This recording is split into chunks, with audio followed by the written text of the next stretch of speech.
अगर ईश्वर देवदयानंद न आते तो हमें वेदों के बारे में कौन बताता, कौन सत्यार्थ प्रकाश लिखते जिसमें सत्य का यथार्थ चित्रण किया गया है। अगर वो ईश्वर देवदयानंद नहीं आते तो मैं वेदों, इस देश में वेदों का डंका कौन बजाता।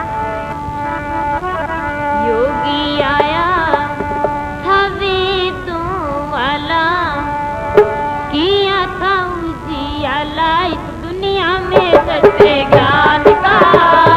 वो तो देव का था सारे ही जहान का।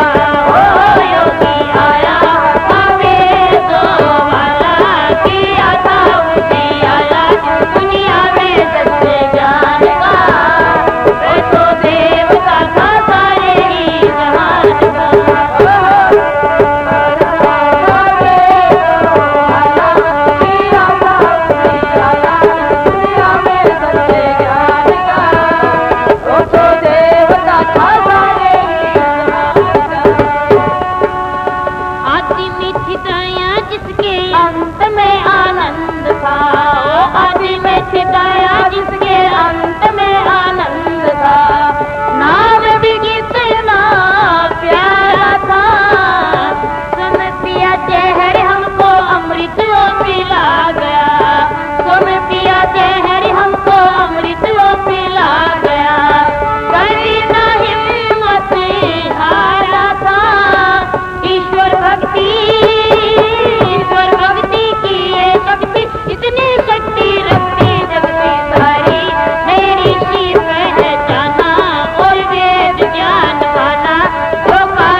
अनेकों ही द्रौपदी सावित्री सतियों के